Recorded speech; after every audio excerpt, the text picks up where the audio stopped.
बिस्मिल्लाहिर्रहमानिर्रहीम। अस्सलाम वालेकुम। नाज़रीन करम, फैसल वाडा की जानब से एक बयान दिया गया है कि तहरीक लब्बई की तरह PTI पर भी पाबंदी लग सकती है।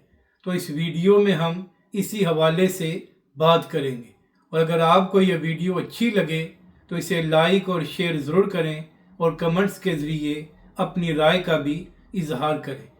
तो नाज़रीन करम, मामला ये है कि आजकल ये बात हो रही है कि शायद नवंबर में आगे चलकर PTI या इमरान खान साहब एक बड़े प्रोटेस्ट की कॉल दें और PTI की जानब से इस्लामाबाद में एक लॉन्ग मार्च किया जाए।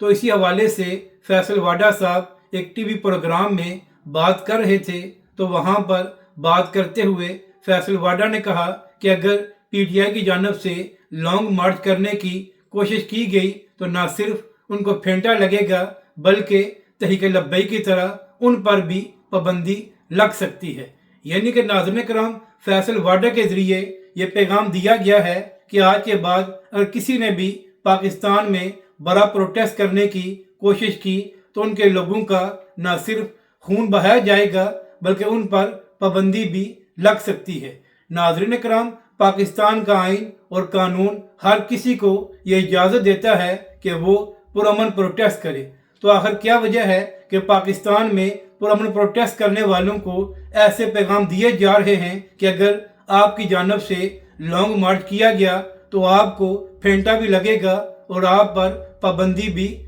लग सकती है। इससे पहले जो तहरीक लब्बैक पाकिस्तान ने लॉन्ग मार्च किया था वो ना ही पाकिस्तान के खिलाफ था और ना ही पाकिस्तानी इदारों के खिलाफ था। तहरीक लब्बैक और हाफिज साद रिजवी तो फ़लस्तीन के साथ इज़हार यकजहती करने के लिए एक पुरअमन लॉन्ग मार्च करने जा रहे थे, तो मुरीदके में तहरीक लब्बैक के कारकुनों का खून बहाया गया। और अभी सिर्फ ज़राए से ये खबरें सामने आ रही थी कि PTI भी एक लॉन्ग मार्च कर सकती है। तो फैसल वाडा के ज़रिए यह पैगाम दिया गया है कि अगर PTI वालों ने प्रोटेस्ट करने की कोशिश की या लॉन्ग मार्च करने की कोशिश की तो उनको फेंटा भी लगेगा और तहरीक लब्बैक की तरह पाबंदी भी लग सकती है। यानी कि अब पाकिस्तान में एक नया कानून बनाया जा रहा है कि आपने खामोश होकर हर जुल्म सहना है, लेकिन आपने अगर आवाज़ बुलंद करने की कोशिश की तो आपको मज़ीद फेंटी लगाई जाएगी। अगर आपको यह वीडियो अच्छी लगे तो इसे लाइक और शेयर ज़रूर करें और कमेंट्स के ज़रिए अपनी राय का भी इजहार करें।